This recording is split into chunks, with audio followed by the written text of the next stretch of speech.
India's rise as a global IT hub was nothing short of a miracle.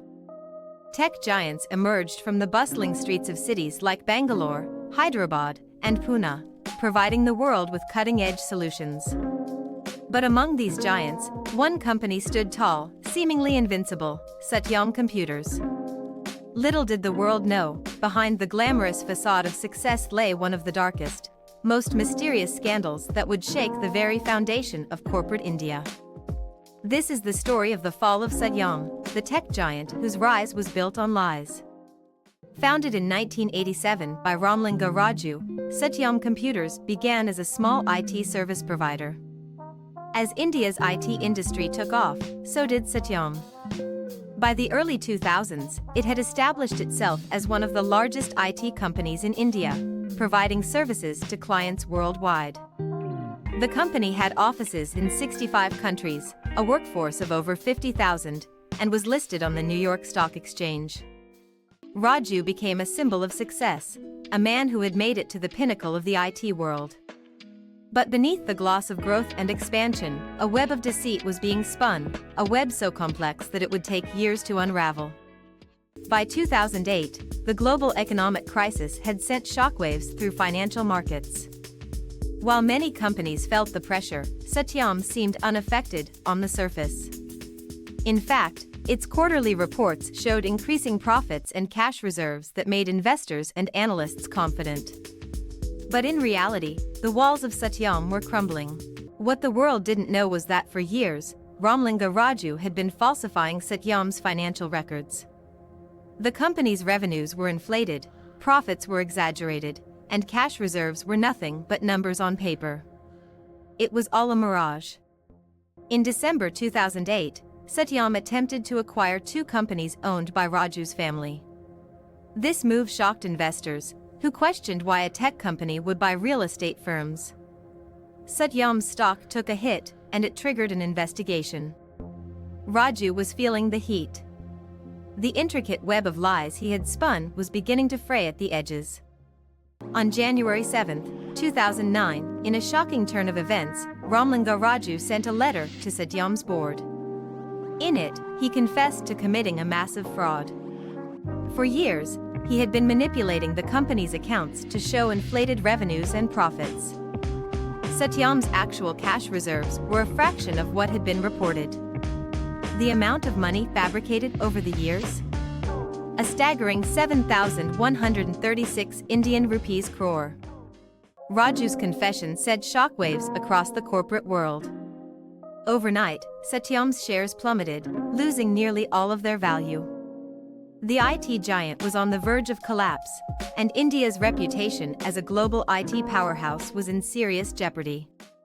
The Indian government stepped in, ordering a full-scale investigation into the Satyam Scandal. Auditors, investigators, and the Central Bureau of Investigation, CBI, began piecing together the fraud. It was revealed that Raju had been inflating Satyam's profits for over 7 years. The company's profits were overstated by as much as 94%. To make matters worse, Raju had used the falsified balance sheets to secure loans and investments. Satyam's former chief financial officer's revelations during interrogation have reportedly led the CID to several documents that could link Ramlinga Raju and his family to many Belami land transactions. But how did Raju pull off a scam of this magnitude without anyone noticing?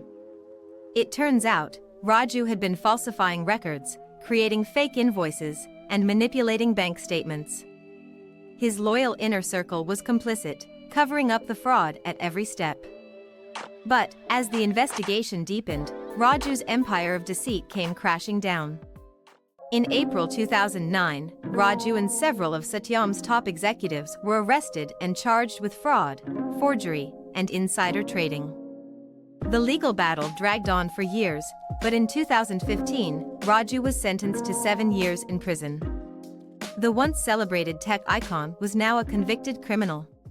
The big story tonight, of course, is Satyam and how Tech Mahindra has emerged as the highest bidder for Satyam at 58 rupees a share, while Anand Mahindra called it a game-changing transaction for Tech Mahindra. I think the government-run board and the process was empowered by the government-run board, and it was a very well-run process, and I do not expect too many legal and financial challenges in the... To salvage what was left of the company, the Indian government orchestrated a buyout. Satyam was acquired by Tech Mahindra in 2009, and slowly, it began to recover. But the damage to its reputation and to the confidence in India's corporate governance was immense. The Satyam Scandal served as a wake-up call for corporate India. New regulations were introduced to ensure stricter oversight, transparency, and accountability in financial reporting. The Securities and Exchange Board of India, SEBI, tightened its grip on companies, ensuring that a scam of this scale could never happen again. But for Ramlinga Raju, the man who once dreamed of building India's greatest tech company, the damage was irreparable. The rise and fall of Satyam is a tale of ambition, greed, and deceit, a reminder that no empire built on lies can last forever. What do you think led a visionary like Raju to commit one of the biggest frauds in Indian history? Was it pressure, greed, or something more sinister? Let us know your thoughts in the comments below. And don't forget to subscribe for more stories from the dark side of the tech world. Wait, before you go, I have a quick challenge for you. If this video made you stop and think, even for a second, then hit that subscribe button. Because trust me, the stories coming up next will blow your mind even more. Don't miss out. Join the crew and let's uncover some more shocking truths together.